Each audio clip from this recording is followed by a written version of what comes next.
army. Get those wallets unfolded. Coming up next on the OtherGround live stage, prepare for an eargasm by Passive J and Big Dalton. Good afternoon and welcome to yet another edition of OtherGround Live. I'm Passive J. That's Ryan over there. Say hello, Big Dalton. It is June the 9th. It is a fucking Tuesday. That's all I got to say about that. I see the OG Army is forming up in the chat box. Always happy to see you guys here. We're going to have a hell of a show. We're going to talk about things and stuff, possibly both things and stuff. So how'd your day go, Ryan? That was a long fucking day. How about you there, Jay?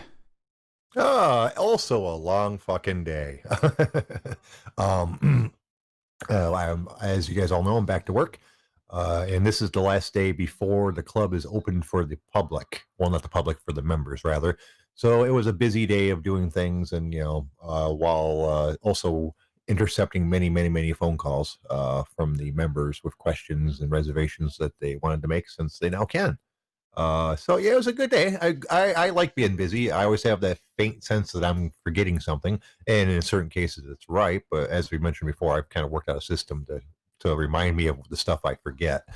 All kinds of things to talk about today. Right off the bat, I am happy to announce that this Sunday at 6 o'clock, we will be having the returning of Serena Jesus, the Southpaw Outlaw, Invicta fighter and friend of the show. Let's just see if you can pronounce that name right on Sunday and not fuck it up again. Let's just hope. I reached out to her again today, and she said she'd be more than happy to do the show. So I'm looking forward to having her on. She's always fun to talk to, and a cool person in general. We'll be talking about various things, obviously the coronavirus, any upcoming fights she might have, and who knows what else. As far as topics go, I actually have a shitload today because I thought of a new method for keeping track of my topics, which you guys don't need to know about. I have to have some secrets for the show. Do you got anything you want to talk about before we get into it, Ryan? We have plenty of things. Actually, first of all, are you sure you want to do that on a Sunday, knowing our Canadian uncle's drinking habits? Oh, geez. That was the day I told her we could do it any day of the week at 6 o'clock, and that was the day that she picked. However, I don't know. That might be an interesting interaction either way. So, hey, I'm down to laugh at as people. You know from having her on the show. Right. As you know from having her on the show last time, we don't have to worry about her handling herself in that situation. It's basically, how badly it's going to go for Grad. I don't know. And don't get me wrong, I love Uncle Canada. Grad will power through. Interesting guest when he's been drinking. So other than that, yeah. Oh, goddamn. I'm not saying, yeah. So other than that, yeah, there's a lot to talk about today. So, yeah, what else you got? There's a lot to talk about today just surrounding the UFC. Like, Fight Island is now official. Oh, yeah, so many things going on. It is Abu Dhabi, like we said it was going to be. Obviously, yes, Gilbert Burns got offered the fight that Masvidal didn't want to take a pay cut for. So there will be three title fights on that first Fight Island card. So the first I haven't actually looked at the actual card. Yeah, so one is the rematch of Max Holloway and Volkanovski. The other one is Burns versus Usman. And then the third... Fuck, now I don't remember what the third was. Come on, there's another one. Think. Dude, you can do it. Yay. Or is that where they're doing... no, that's where they're doing Aldo Jan, right? Oh, right. And I love Aldo to death. He does not deserve a title shot. Come on. Well, especially not after last weekend. People. There's three people you could put in that fight, and it would probably be better than having Aldo in there. But hey, still, 3 fights on there? Like 3 title fights on there? Like, I wonder what they're going to fill the rest of the card with, but like, that's an actual pay-per-view right there. Yeah. Well, this one's going to be really big because it'll be the first opportunity that all of the non-United States fighters will have to fight because they couldn't come into the United States to fight before, and they still can't really with all the quarantine rules. That's the main reason that they're having this entire Fight Island thing so that the non-U.S. fighters get a chance. And there's tons of big names outside of the U.S., so there'll be all kinds of like high-level fighters that if they want to, this will be their chance to fight a whole bunch. Yeah, we'll see how all of that goes. Like, they're pretty much going to be out in the middle of the fucking desert, so that should be fun. They'll be fighting at local time. They'll be fighting at 5:30 a.m. Oh, okay. I assume that's to try to have it as cool as possible. But boy, that's going to fuck with their internal clocks, isn't it? No, it has nothing to do with the temperature. It's so it lines up with our pay-per-view time. Oh, for fuck's sake. Yeah, I guess that's right, huh? It'll just be a lucky thing that it'll probably be cooler than it would be. I don't know. I guess it wouldn't be much difference between 11 p.m. and 5 a.m., huh? Yeah, the fucking UAB in the middle of June and July. God damn. Mm-hmm. I wouldn't want to be there. God, yeah. No, yeah, and I saw just a brief map picture of it, and it doesn't even look like it's a real island, if from what I understand correctly. It's just like barely like I'd have to look at it. I didn't barely glance at it. You know anything about that? It's not even a real island. I think it's one of those man-made islands that they do a bunch of out there.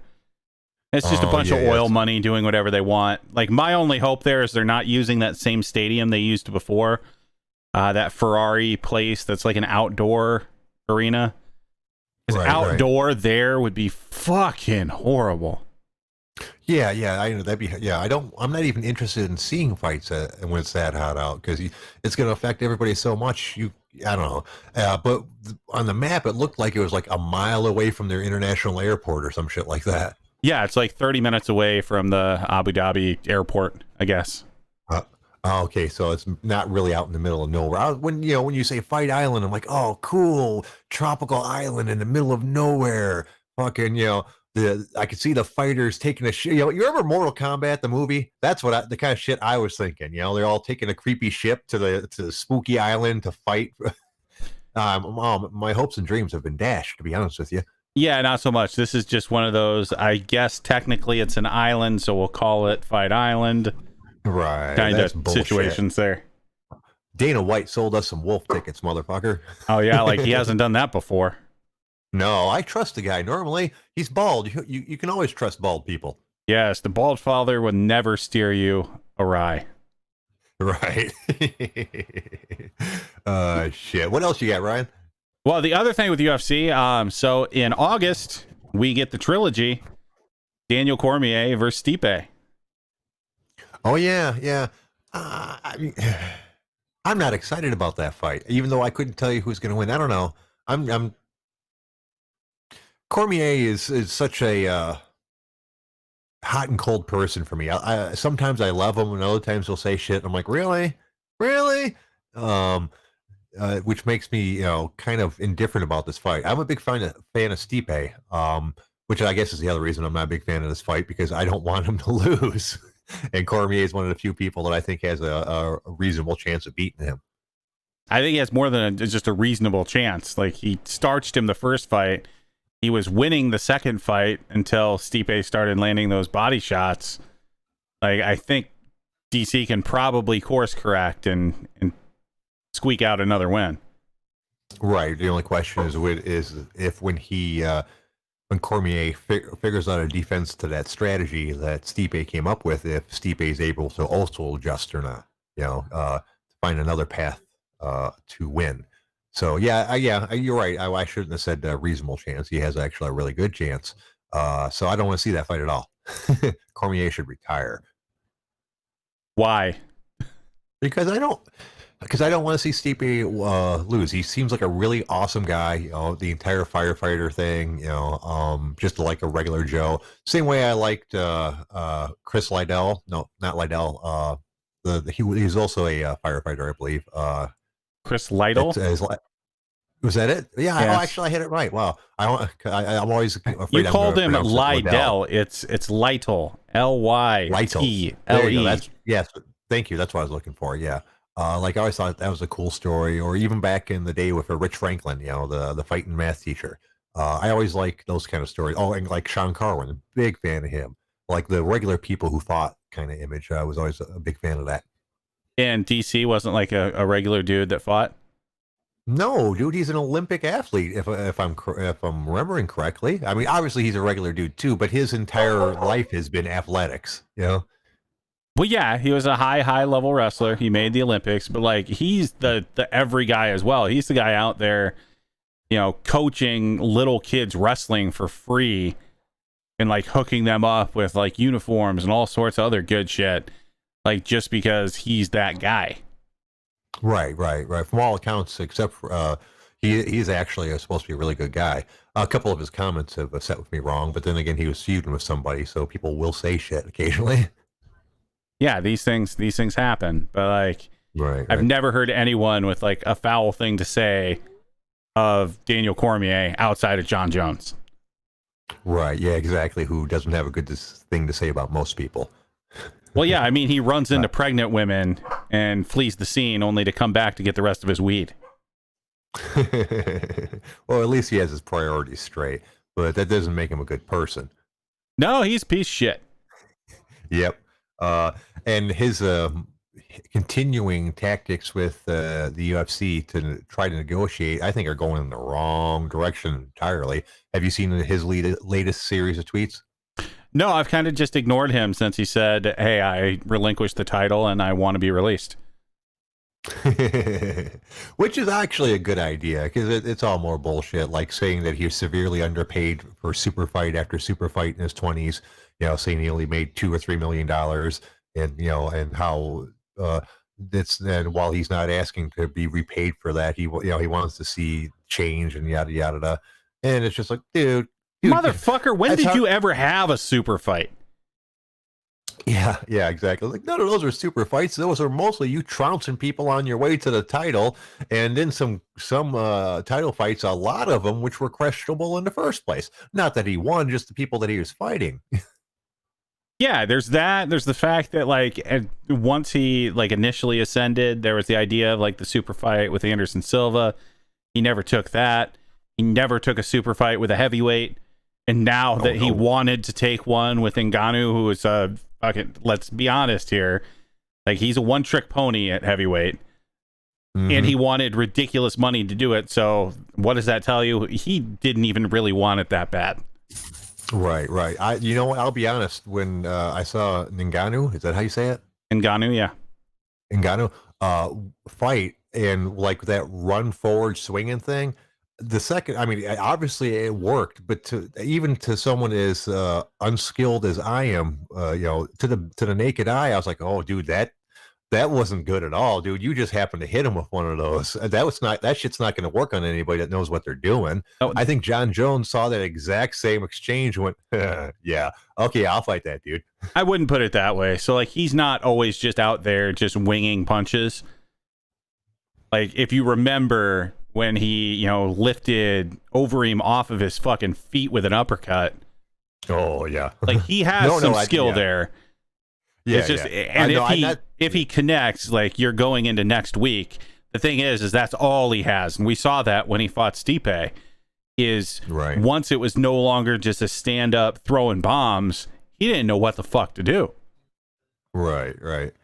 I guess I just meant not so much the lack of skill that in that, since as you mentioned, he does have a fair amount of skill. Just the willingness to move forward and throw willy nilly like that. I'm sure John Jones has well enough skill to pick him apart, and you know. I just can't imagine him being scared of something like that. As long as he avoids getting hit, which he's very good at through various different methods, it wouldn't be much of a fight for him. Well, all he would do is he would just maintain distance with that teep kick to the knee, and then he would eventually close the distance and clinch against the cage and trip him. And then once Ngannou's on the ground, like he's no good. Right. If he didn't poke him in the eye before that. Well, yeah, that's the standby in case everything else isn't working. Just fingers in the face. Just poke him in the eye. If you haven't guessed, I'm not really a John Jones fan either. He's a great fighter. He really is. But Yeah, he's not undefeated. Like, he's lost several fights that he's got gift wins from. And he's a piece of shit person. So, like, that doesn't help him. Exactly. What else you got, Ryan? That's all I got. That was the UFC news from today, which there's quite a bit of, and good things are coming. All right. In the completely different topic, what I've learned today is don't say shit about anything, dude. There's my advice to you and everyone that we're listening. Don't say shit about anything. All right. Well, in that case, podcast over. Join us again. Never, because we're just done talking. Yeah. No, let me rephrase that. Don't use social media to say shit about anything. I guess that still includes our podcast, but I'm referring specifically to you guys out there, especially if you happen to be a public figure. If you're a public figure, don't say shit about anything right now. If you're a public figure, and also, let me rephrase that. If you're stupid, really don't fucking say anything. If you're not sure if you're stupid, ask a friend. They'll let you know. In these trying times, they'll be blunt. Because this is very important. If you're stupid, you're going to go on social media and ruin your fucking career right now. I've got like 5 different, there are 3 different web pages open about stories of people going on social media and ruining their fucking career. It's ridiculous. Now some of them, it's just their fault of being stupid because it's stuff they said in the past. And other ones, it's stuff they said fucking yesterday. And if you don't know you shouldn't be saying questionable things on social media yesterday, well then, yeah, you deserve everything you get.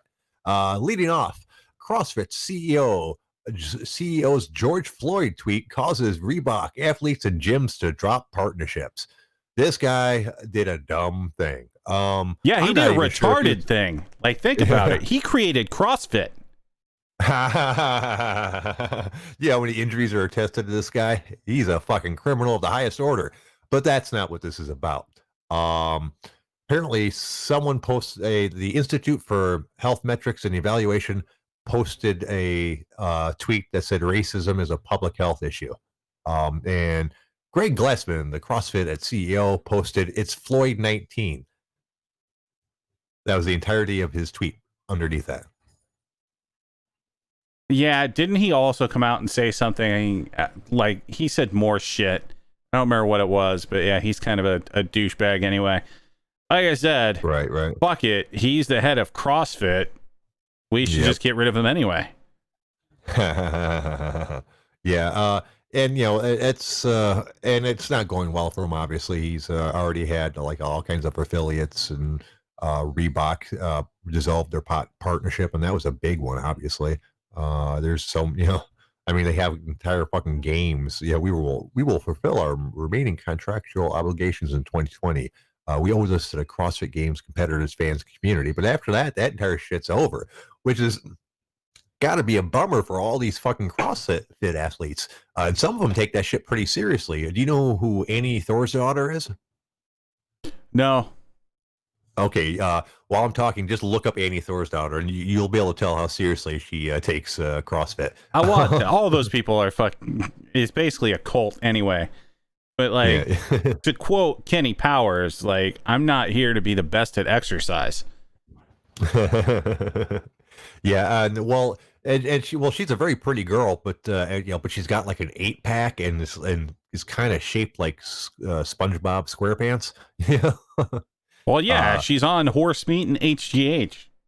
Virtually all of them are. So, yeah, it's she's an impressive physical specimen. Don't get me wrong. If she looks like a fucking Norse Viking woman or something shit like that.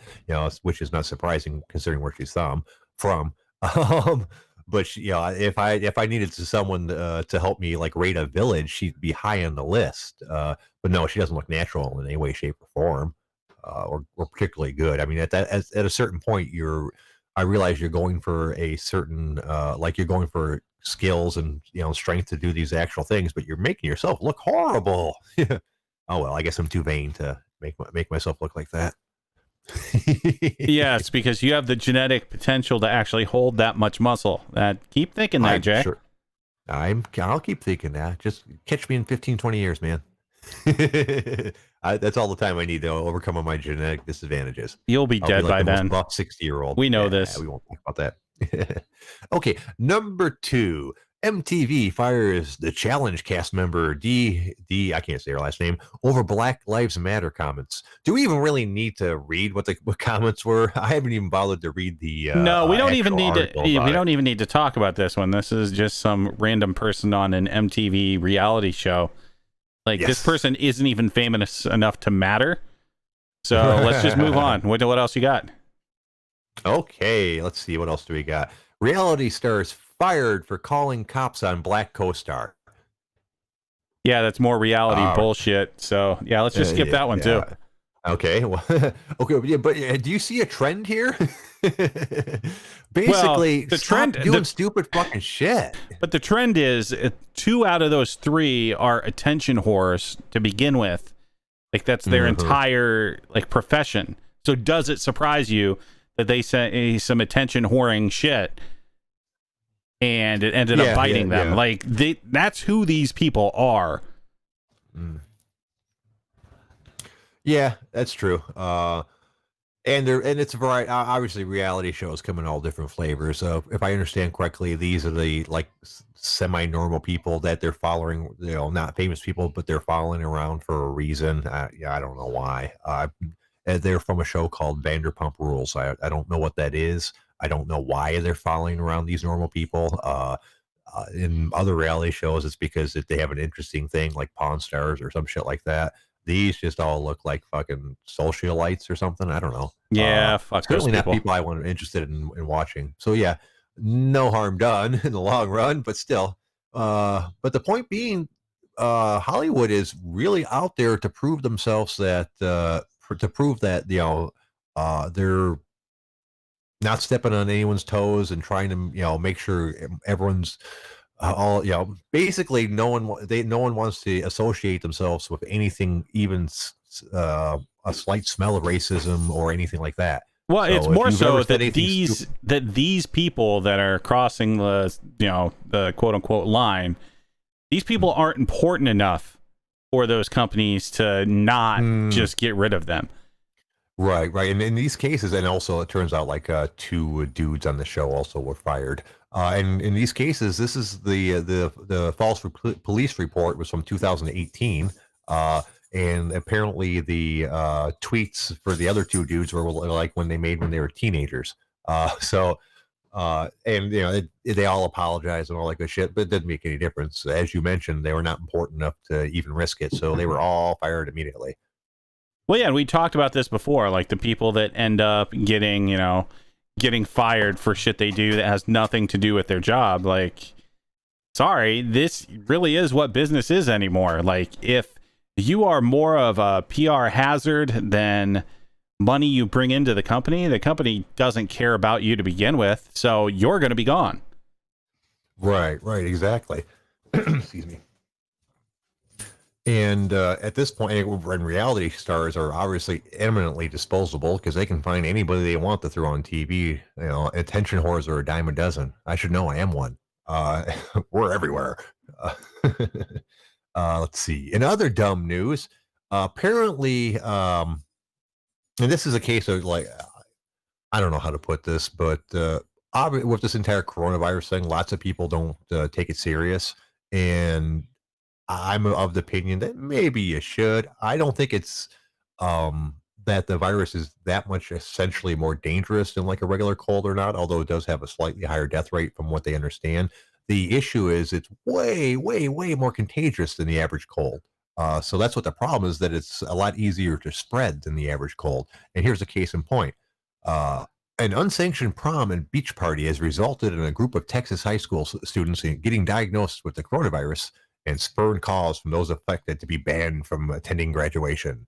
At least 13 students from the Foster High School and George Ranch High School have tested positive for COVID-19 after reportedly attending a prom in Benton Katy on May 28th. The event was not sanctioned by the schools, and the group then spent the weekend at a beach house in Galveston. So, like, now there's a whole bunch of them sick.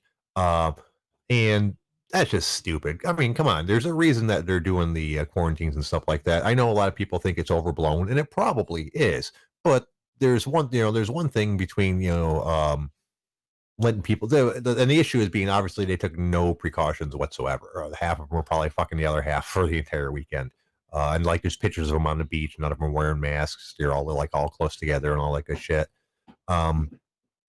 And that's the kind of thing that's going to fuck this up. I mean, the last thing I want is the country to get closed up again. It's fucking killing our country. We can't do that indefinitely. So we need to take these reasonable precautions so that we don't have to do that again. And it sucks. I don't like wearing a face mask all fucking day. It blows. But I do because that's what needs to be fucking done for at least the near future. I don't know. What do you think, Ryan? You think I'm getting worked up about nothing? Well, I mean, there's a few things at play here, right? So, like, there's definitely the reason that I won't be back into the office until, after Labor Day. But to that point, like, I think the numbers, so Texas was obviously one of the states that opened up pretty much right away when they could. And yeah, I believe so, yeah. The last 2 days they've seen, I don't know if it was the two highest or it's just two of the highest hospitalization rate days that they've had. So, like, that's not a good sign. Like, this shit is going to bubble up again.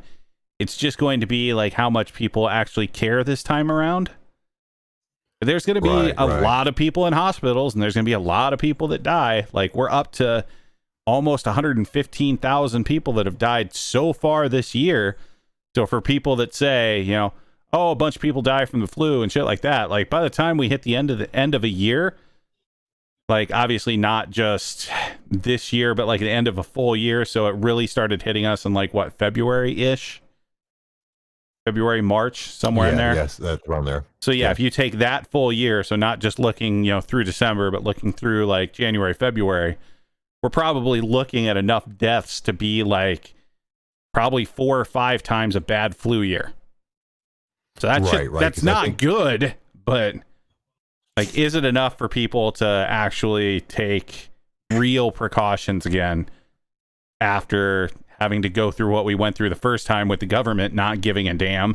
Some people getting a whopping, $1,200 check to last them 4 months. Like, I don't know if people are going to let that slide again. No, probably not. And don't get me wrong, I think that some precautions needed to be made. It's always a hard thing to balance, the national economy against people dying. I'm sure the people dying don't give a shit about the economy at the moment. So, and which is reasonable for them. But at a certain point, people will be dying because of the economy too. Like, how many people are going to lose their home and end up homeless underneath a fucking bridge and blowing their brains out, or not having the money to pay for the health care they need, or wasn't able to get the health care they needed because the hospitals wouldn't do their procedures. Like, I know several people that are having, I know someone is having gallbladder issues, and they keep on putting off the procedures to check on it. And she's like, well, I guess Jesus is my healthcare provider right now. So I just pray he keeps me okay. And that's a scary thing. And obviously she's made it the last few months, but there's people out there with way more serious situations. And I know they try to address those, but for all these maybes that are out there, those people, there are people out there that will die because they didn't get a chance to get checked out like they should have. Yeah, it's a balance thing, right? Like, you need to keep things open as you can, but you need to do it intelligently. So all of these absolute dumb fucks that are freaking out about having to wear a mask or pointing to, research of, well, mask doesn't work anyway, so I'm not going to wear one, and social distancing is bullshit, and like all of that stuff, and how it's trampling on their rights. Like, they just need to sit the fuck down and deal with it. And maybe we get through this just fine. Yeah, no kidding. And I'm already dealing with this with like contractors and people coming in. I had one guy from the water department came by to tell us that our water's going to get shut off on Thursday because they're doing water system repairs on that day, which is great. It's the day after we open and we're closed again. So I spent a good part of the day calling people up and telling them that their reservations were no good for that day, which is always fun. And So, but the guy came in and he didn't have a mask on. Even though there's signs out in the porch, and then as soon as he steps in, he sees one of the signs on the inside. Then looks at me and he goes, "Oh, I guess gotta be politically correct." I'm like, "I want to say no, motherfucker. I don't want to die." And obviously, I'm not too concerned about my actual health, despite my previous health concerns. I'm a relatively healthy person who's, I'm not an old dude or anything like that. So I'm sure if I caught it, I'd be fine. Relatively healthy. Hold on. Stop. Relatively healthy guy who just recently got IBS, who had a weird shoulder thing going that he was screaming while taking off a shirt, who then somehow strained something on an off day, who may have Marfan, who's missing a pec, who has one eye, who has a broken tooth, who has all sorts of, anal issues that they had to stick cameras up there, is in relatively great health. Well, yeah. I mean, yes, I'm missing a kidney, but I have one really awesome kidney. His name is Steve. Randy was the bad kidney. They got rid of him. So, but Steve's kicking it. So yeah, I'm okay. I'm not scared of the COVID. Knock on wood. Watch. I'm going to get it and die because I said I'm on a nationally syndicated radio show that I wasn't afraid of it. But no, I'm not that concerned about it. I'm way more concerned with catching it without knowing it and then passing it on to somebody else. Because starting tomorrow when the club is open, I'm going to see all kinds of people that have really good reason to be worried about it.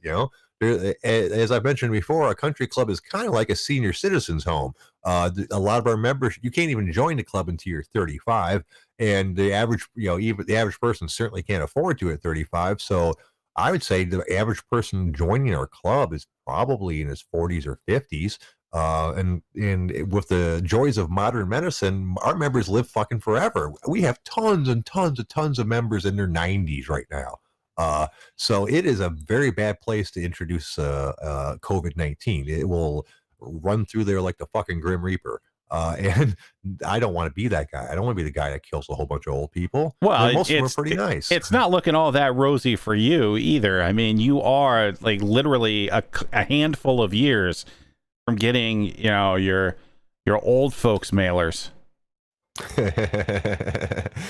Dude, I'll be 47 in August. I'm not that old. Yeah, we'll still see. Relatively young. That's funny. When I was 21, I thought 47 was old as fuck. But now that I'm here, I'm like, it's not that old. Really, I don't feel old. I mean, in a lot of ways, I feel better than I did in my 20s and 30s. Because if nothing else, I was horribly out of shape my entire life up until I hit 40, and I decided I wanted to start working out. And I drank a shitload from like 21 to actually about 19 to 31. So I was, drunk whenever I possibly could be. I feel way better than I did in my 20s and 30s. Yeah, but you're still pretty goddamn old, and you're still pretty goddamn sickly. So we'll see. All right. We need to get some goddamn muscle mass on you because, grip strength and lean muscle mass are one of the most heavily adversely correlated to all form mortality. So basically, the more grip strength that you have, the more overall lean muscle mass, the less likely you are to just drop dead.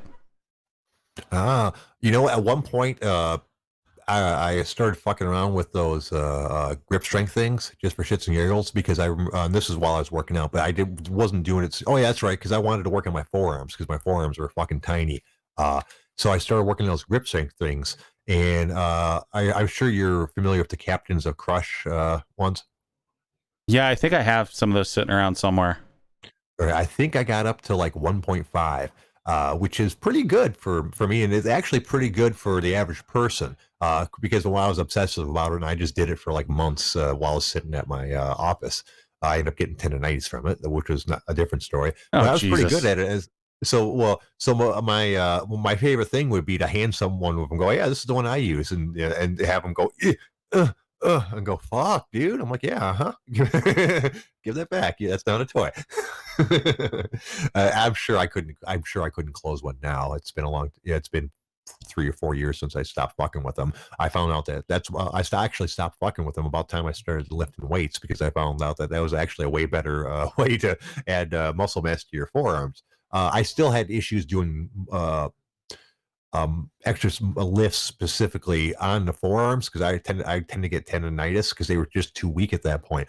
But over time, the compound lifts and things I were doing ended up building them up enough that that I actually have forearms now. I'm pretty happy about that. You know what would have given you more like actual muscle mass in your forearms than doing those stupid captains of crush or whatever? Yeah, those didn't work too well. Deadlifts. That's probably where I got the forearms that I did from doing deadlifts. And as I mentioned, for those that don't know, I lost a shitload of weight after I got cancer, and I haven't gained much of it back. I weighed 205 before I got sick.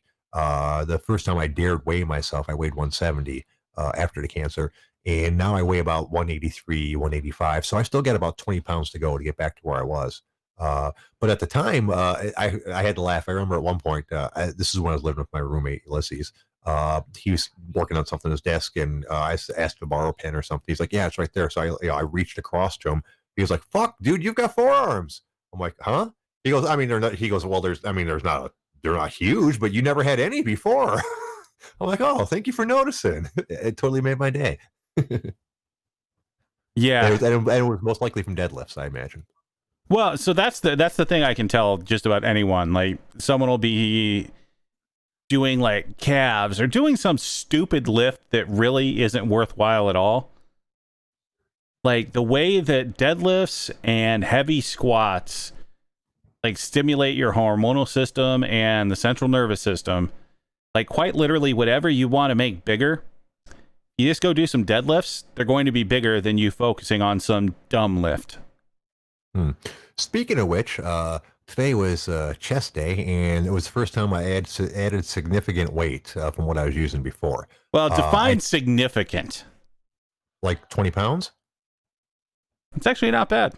Good job, Jack. Yeah, thank you. I mean, I think it ended up only being 10 pounds than what I was using before, because last week was a deload. So I dropped 10, since I wasn't using that much, I couldn't drop that much. So I dropped 10 pounds off of it. And then this week I added 20 back on. So, and I was able to do fairly well, and I was pretty happy. Also added to the skull crushers. What else? And the bench press was both wide grip and regular. So let's see. Then there were skull crushers. I added weight to that. And I added weight to pretty much everything, because we also had the standing rows that day, and I added weight to the dumbbells for that. So it was a good workout. I was pretty happy with it, and I still managed to get it in like 45 minutes, which is awesome, because I have to do it in under an hour, and then I actually have other stuff to try to squeeze in there. So as far as time frame goes, the workout, I was happy. I got to work happy that day. Yeah. So in all the stuff I've programmed for you, like nothing should take probably more than an hour. Like I've done pretty much that same program, and I mean, there's sometimes during the strength block where I would go over an hour, but that's because, I was pushing around, 400 or 500 pounds on some lifts. So my rest intervals are much longer than someone, using 100 pounds. Right. Which I'm over 100 pounds. Other than that, so Sly in the chat said something about deadlifts are not for people pushing 50. That is absolutely incorrect. So yes, you're no expert and you think wrong. I've actually... Well, elaborate, please. I'm getting to that part. I'm not just going to shit on Sly. But no, so it's actually some of the more important things you can do for people as they age. So no, they shouldn't be going like balls to the wall trying to pull 500-600 pounds. But as you get older, a lot of the musculature will start to atrophy, especially a lot of your stabilization muscles. So if you see a lot of the old people out there with like kind of rounded forward backs and things like that, and it just looks like it's painful for them to get around, one of the best things you can do for those people is get them in and working on things like even like a trap bar deadlift. You got to get their body moving the way that it was designed to move and strengthening back those stabilizer muscles. And you can take someone that is, getting around with damn near a walker or severely hunched over, their posture is going to improve. Their quality of life is going to be 1,000 times better. Like, these are the things we need to do. It's not about pain management. It's about getting someone's body working again. And the more you can do that, number one, the longer they're actually going to live, because there is that correlation to that lean muscle mass, that grip strength, to living a longer life. But like, the quality of living that longer life is going to be so much better as well. Well, yeah, I have to agree. I mean, I'm not about deadlifts and specifically, but just weightlifting in general. I did DDP yoga for several years before I started lifting weights. And while I was pretty happy with it getting me in shape, that's all, I couldn't build after a certain point. It's the DDP yoga will get you to a certain level, and that's the level it will keep you at. I mean, there's more extreme workouts and things like that, but you're never going to build your muscles past a certain point doing body weight exercises. You're just not. I mean, because you're only working with so much weight, you can't increase your weight after a certain point. So for most people, that's perfectly fine. And you can get in great shape doing body weight exercises, and most people would be perfectly happy with that. But I specifically wanted to build, past that point. And once I plateaued on the DDP yoga, weightlifting was the natural answer, and I found out that I liked it way better. I like lifting weights. It's more enjoyable to me than doing the yoga. What's up, Sly? Hi. I missed all that, Ryan. I really need you. I was planning to ask you and Stray about this. Can you please repeat what you were starting to say before I had to leave about deadlifting? Yeah, so I'm in my 40s, and I've seen people get pretty fucked up. I got hurt once. So as you get older, there are things you can do to make sure that you're more effectively doing things. Like, once you get to like your 50s and 60s, yeah, you shouldn't be like max weight trying to pull 500-600 pounds. What you more than likely should do is switch over to something like a trap bar, use like a moderate weight. But the biggest thing is you really start to age. And as I say, start to age, it's really like you're starting the decline into death. You need to remain active and you need to remain strong. So I did talk, I think, even before you brought up that point about like the idea that lean muscle mass and grip strength are like highly, highly correlated to longer and better life. So as you have a lot of these people out there in their 60s and 70s, and they've basically sworn off things like deadlifts or squats or things like that, you see their quality of life start to decline. You start to see kind of those rounded backs or rounded shoulders. You see people not getting around as well. That's where you get those people in, and you have them start picking up a trap bar, start doing some deadlifts. If you can get them in the right position, squat is something that goes a little bit more than deadlift. Like, deadlift is something every body should be able to do. So you get them doing that again, you get them building back up and strengthening all of those stabilization muscles. It's going to fix their posture. It's going to get to the point that they can get around better. So not only are they building that muscle and ensuring a longer life, they're also ensuring that in that longer life, the quality of life is going to stay high as long as possible.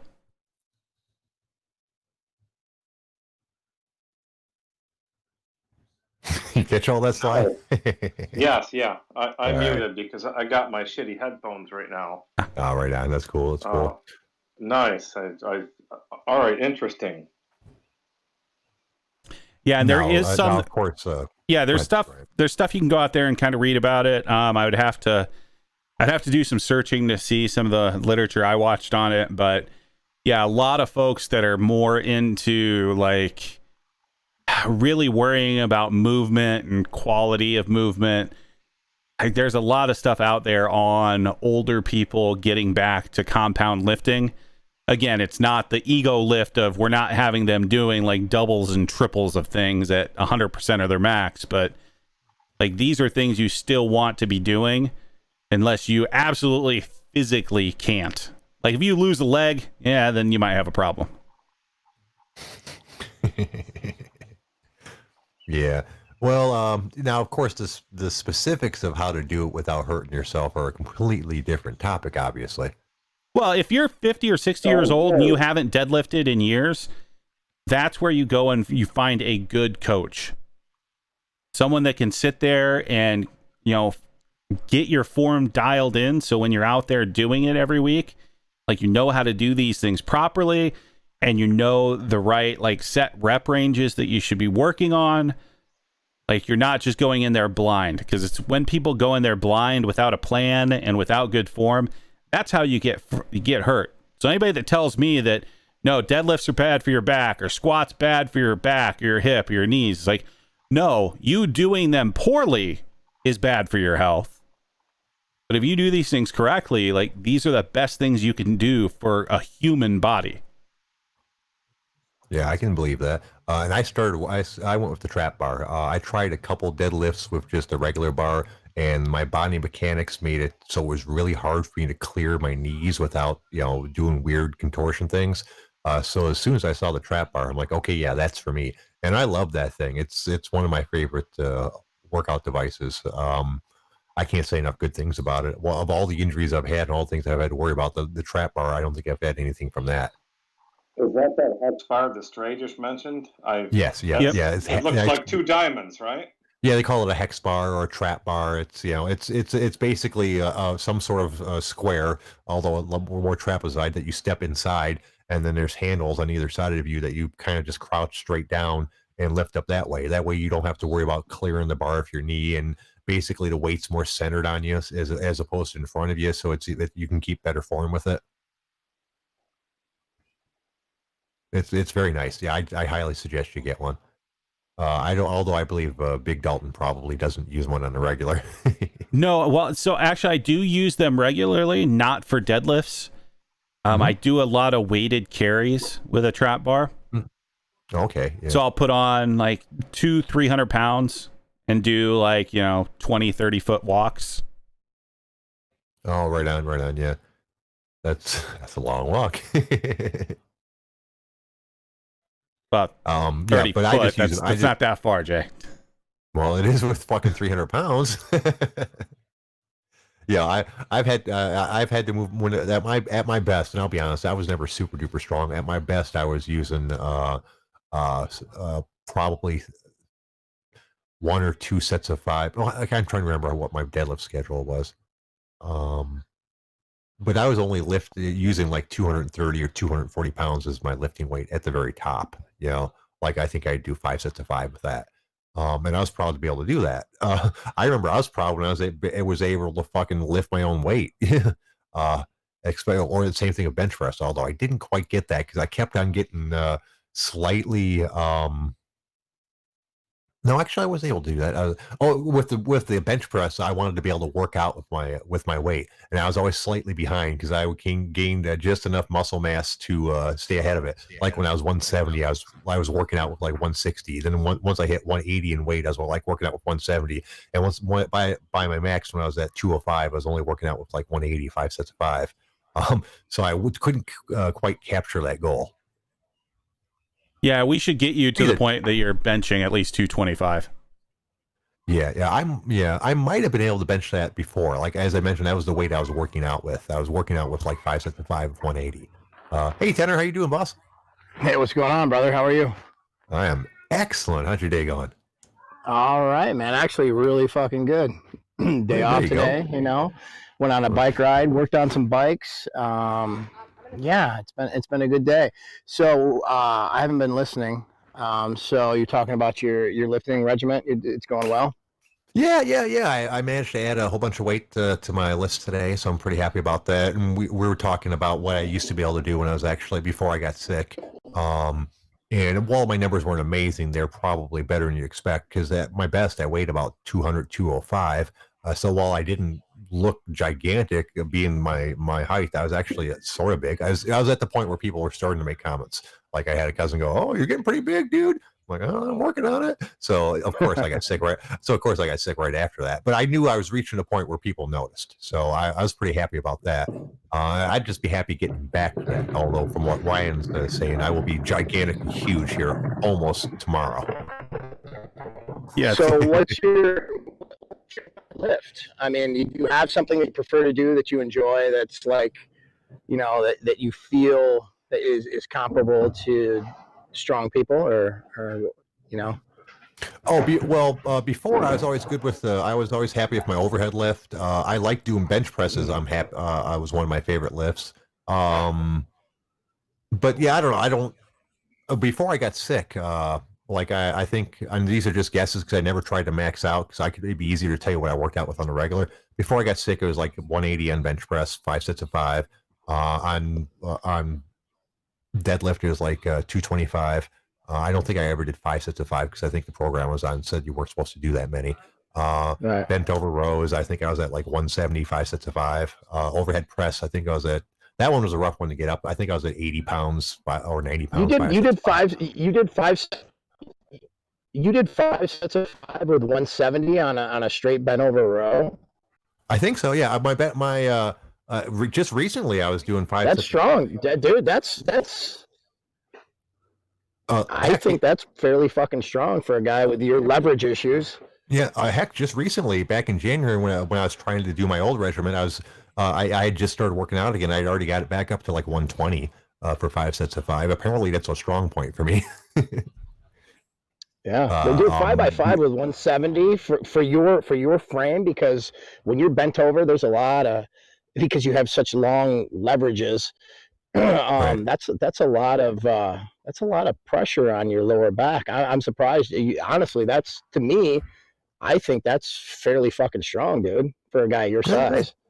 Thank you. I'd like to. Obviously, I'm not that right now, but I'd like to get back there. Like right now, I haven't done it since January, and I've worked out and gotten better. But it wouldn't surprise me if I could do at least 5 sets of 5, 130, 140 right now. I could be talking bullshit and be not even close to that. But it was always one of my better lifts. It was funny when back in January I documented on the OG when I first started to try to work out again, and I was posting my weights, and and someone mentioned that my bent over row must be my strong point because it was going up faster than everything else. Yeah, I think that's fucking strong, man. You got with your long ass limbs and shit, you have a long way to travel with that bar in whatever your lift you're doing. Bench shouldn't be a strong point for you. I would say deadlift probably would be a good strong point for you, just because you're long, so you don't have to. I mean, correct me if I'm wrong, Ryan, but don't tall people deadlift better generally than short, squatty people? Yeah, absolutely. No? Well, yes, especially so because they end up having such long arms. It's like if they can get into a good starting position, like you're going to be pretty set for deadlift. I mean, look at the world record, right? Like look at Halfthor. He's a pretty tall fucking dude. Yeah. I would say that's one of the only lifts that really is advantageous to a guy like you, Jay, because everything else, you're talking bench, that's just a long way to travel with that bar all the way down eccentric and all the way up concentric. That's just, you're moving the bar a lot further than a guy my size who's 5'9" with fucking T-Rex arms. Right. Now, but I would assume that in certain lifts, tall people would have advantages from the different leverage. Because I found in life, even though I've never been super duper strong, in certain situations, I was able to use leverage to overcome that. I wonder is that the case in like jujitsu and those kind of things? Do you guys have issues like tall people with using leverage against you? I had trouble when I used to roll with Tamden McCrory. I used to have trouble because that guy's 6'4" and he's all arms and legs. I couldn't stay out of a fucking triangle with that guy. He would bait me from one side to the next side, and he would throw, and he was quick. He'd throw up triangles. He was all legs. So yeah, in jiu-jitsu, somebody with long appendages is actually very, very tough to deal with, especially if they can move really well and they have good hip flexibility to where they can slide legs in and knee on, or slide a knee in and pull like knee guard type stuff. It's hard to deal with guys with long appendages for sure. Interesting. But of course, the disadvantages is, for the most part, taller guys are thinner, so they probably don't have the strength of the shorter, squatty guys that you roll with. Yes, in jiu-jitsu though, and Ryan can tell you, the strength is very deceiving. I've rolled with, I'm in an Ivy League college town, And these fucking computer nerds are that are very intelligent. They're very deceiving because physically don't look all that imposing, but they're intelligent. They're intelligent leverages, and they throw themselves. They just thrust themselves into learning, and they're it's deceiving. You see these guys are on that kind of nerdy, and next thing you know, you grab a hold of them. They've got this functional strength, rolling constantly and learning about positions and position leverages and stuff. That yeah, it's jujitsu is very deceiving. You know, because you got guys that you think that you would just run through, and you're like, holy shit, I can't break your frames. I had this one guy who was a Cornell guy that he did study abroad in Brazil, and he was probably one of the guys that I saw move from white belt to purple belt. He went from white belt to purple belt in like 2 years. And this guy, I couldn't break his frame. He was just freaking little computer nerd, but I could not get through this guy. He was just very strong and very smart. And that's jujitsu for you. You know what I mean? There's the mind thing, there's the physical thing, and then there's just being tenacious. And then some of these guys just they're sleepers. You sleep on them, and next thing you know, you're fucking your world up. Question for you, sir. Are you going to be around Sunday? No, I'll be working Sunday. Oh, that's too bad. We're going to have Serena. What's going on? We're having Serena back on. Serena DeJesus? Yeah. Yes, the very same.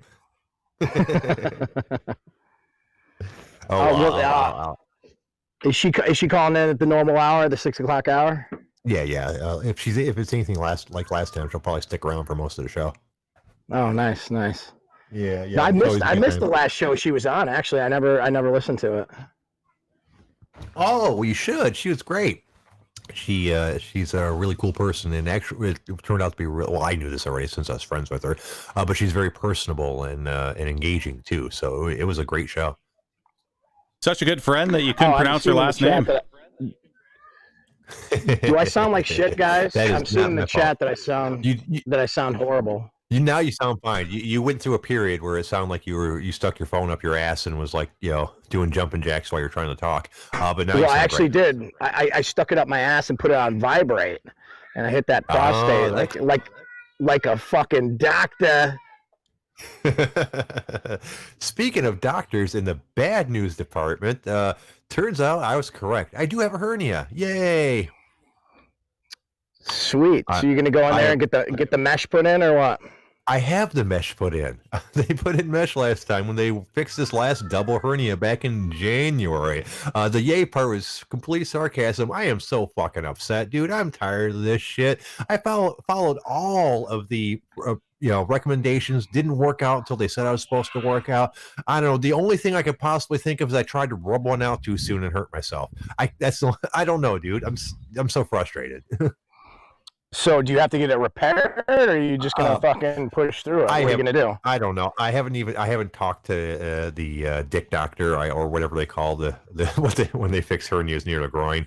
The only reason I know about it is because when I went into the emergency room a couple weeks ago for the IBS, they did a CAT scan, and they didn't say shit to me, but I was kind of thinking that I might have had an issue, so I went on to the hospital, and you can check all of your records and your results and stuff, and right in there it said a small tear, small fat-filled tear, ingenial tear, hernia, whatever it is. So it's supposedly it's small. I'm gonna try to ignore it until next year because I can't take time off to do it right now. But I don't want to have it fixed again. God, it sucks so much the first time. And how many times am I gonna have to get this done? I mean, am I just not allowed to work out? Can I not lift weights? Is that the type of person that I am? So sorry, how the fuck I'm sorry, I don't mean to complain. No, how the fuck are you gonna squat and deadlift? I mean, all that inner abdominal pressure is gonna fucking blow that thing out, correct? Or well, it's not a that type of hernia. It's an ingenial hernia, so it's basically right in my groin area, basically between my ball and my leg area. That'd be about where it is. I don't know. Right, but while you're lifting, if you're lifting correctly, you're holding a tremendous amount of force internally, and that force is pushing out, and inevitably it's going to push out there as well, I would think. or maybe I'm wrong. Yeah, he's going to become prolapse, Jay. Yeah, I mean, I could be wrong. I'm not a doctor, and I'm not an anatomist, but I would think that if you're lifting correctly, you should be creating a tremendous amount of internal pressure, and that internal pressure is going to leak wherever it's weak. And if you're weak there, it's going to leak there, meaning you're going to blow that fucking intestine out there or whatever the hell's leaking out. Well, it's called it's a fat, it's over fat right now. So that's what will leak out is fat. So it's not dangerous from what I understand in like, in like certain hernias where you can leak blow out an intestine, twist it up and kill yourself. Okay. All right. Now several people have told me that this is a bullshit advice from my doctor. I believe you, Ryan, you're one of them. But I had a doctor tell me, because I asked about this, I was like, I want to work out, but I know I'm not supposed to. He goes, well, if you want to work out, work out. He goes, does it hurt when you work out? I'm like, no, it doesn't bother me when I work out. He goes, well, go ahead and work out. I was like, well, what if I make it worse? Well, to continue, I said, well, what if I make it worse? He goes, well, what if you make it worse? I go, well, won't I have to, I go, that's bad, right? He goes, well, what happens if you work out and you make it worse? He goes, you'll have to go get that surgery. The same surgery you're talking about getting right now. He goes, it's not a life risk for you or anything like that. So work out, and then if it gets too bad, go get the surgery. It sounds to me like he's just pushing you to fucking get that surgery so he can collect that check. No, different guy. He's got nothing to do with it. It's just my general practitioner. The hernia surgeon said, "Oh no, work out. We must fix that." A nice Hindu lady or something like that. I can't remember. Yeah, I don't know. If I got shit blowing out of my body, I don't know if I want to create that internal pressure that's going to foster that any further. But that's just me, and maybe I'm a pussy, but, I don't like shit poking out of my body. I like shit poking in my body, if you know what I mean. Yeah, and it's already reached a point where it's pained me occasionally, not when I'm working out, just random pains. But I know how to deal with that. Well, interesting fact, it should be more like when you are working out. So especially when Tanner's talking about bracing, and I don't know if you've really ever kind of looked into how to properly brace, Jay. But like one of the best pieces of advice I've heard, and this was actually, so it applies to both bracing, and then it also talks about how you should really be sitting into a good squat. But number one, when you're bracing, when you're breathing in, you should be thinking that you're breathing in starting at your taint and then filling everything up from there. So you get that good 360 degrees of pressure basically from your balls to your neck.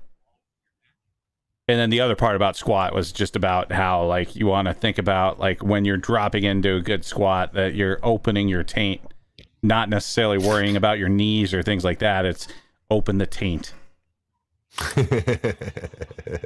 I like the feedback that I get from a belt, pushing into the belt, so I know that I'm creating that really, really tight abdominal pressure, and not exactly just pushing my stomach out, but creating that pressure. Oh my God, what the fuck is that? Chainsaw Massacre over here. That's my penis. Like pushing into the belt. I don't know if Ryan kind of does that, but when I have a belt on, I can feel when I'm creating a good pressure that's stabilizing my spine. Well, yeah, you want to feel that pressure all the way around the belt. Yes. Yep. And that's the idea of that whole like 360 degrees of pressure. And that's just another thing as far as like proper use of a weightlifting belt. A lot of people will put that fucker on and just torque it as tight as they can get it. That's not the idea. You want it to the point that you can brace out against it, and that's where you're really using the belt, is you pushing into it, not it pushing into you. Yes, absolutely. Pushing into the belt itself. That's exactly the feedback that I get when I know that I'm properly braced. I suspect I've never really lifted very serious weight. And the reason that I didn't think it was a big deal is because before I had this hernia fixed, I thought I had that hernia for years and years and years, possibly back into my 30s, and just didn't want to fuck with it, and I didn't, and I still wasn't going to fuck with it until it got proved that I had, until it gave me really bad issues back in May of a couple of years ago, which is how I discovered the cancer and yada yada. So the hernia saved my life, but I don't want to get it fucking worked on again. I'd have to take off or not working out until December. I can't get it done right now. There's no way I could take 3 or 4 weeks off. It just can't happen. So basically, if what you guys are saying is true, I can't work out until December. Dude, I don't want to not do that. I'm just starting back up again. It's so frustrating. Well, sorry, but okay, at your level, I'm not much. necessarily going to tell you don't lift. Right. Because I don't think you are at the level that you're reaching your potential. Like when you even think that you're lifting heavy, you're not lifting as heavy as you could be. Right. Yeah, But, that's what I want to hear, because I don't think I'm pushing enough weight for it to be an issue right now.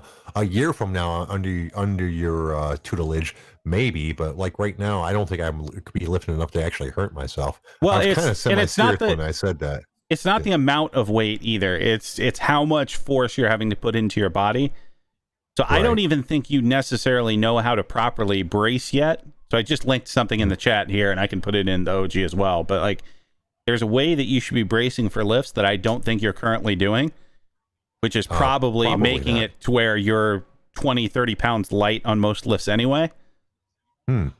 So yeah, you're not to that point that you are really like, you're really biting down in some of these lifts. Like you're probably not, bracing hard enough. You're probably not to the point that you're even like, I doubt you're wearing like a mouth guard when you're lifting, because you're not tensing that fucking hard. Like there's a lot of things that you're not doing that like people that would tend to completely like tear out a hernia or, shit out their intestines would do.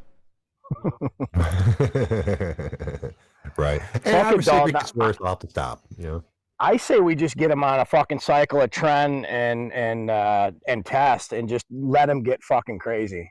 Well, I told him to go to an anti-aging clinic. Like Jay's old enough. They're not going to give him.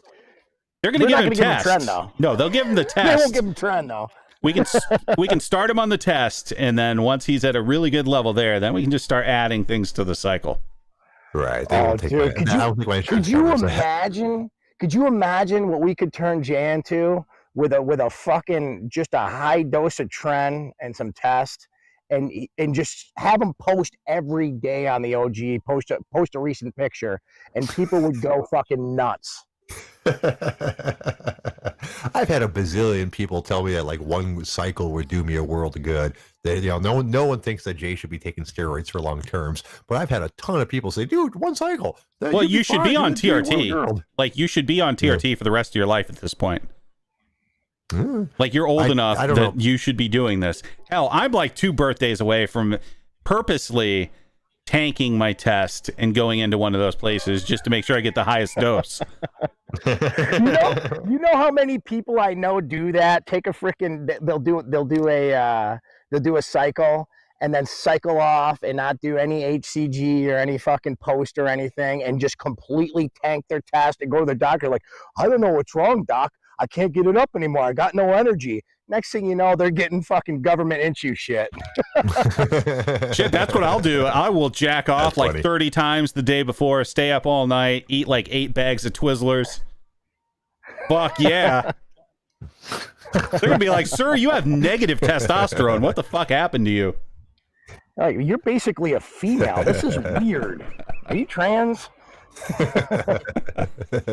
That's funny. Shit. Well, guys, it's I hate to say it because I'm having fun here, but I got to go. We're probably gonna have to call it a show. You guys, anything you want to cover last minute before we get out of here? I got fucking nothing. I'm good. All right.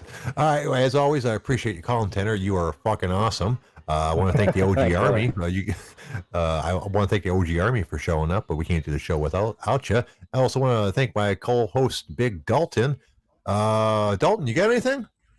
2 things. So first thing, after the show, be sure to go to the OtherGround live thread on the OtherGround. We will obviously be posting the YouTube version of the show, but directly for you, Jay, I will be posting that video about bracing.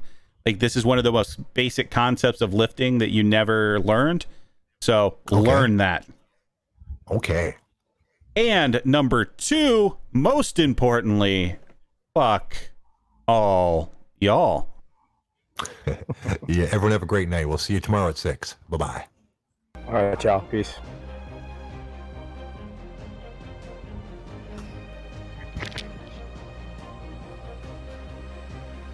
Screw you, hippie!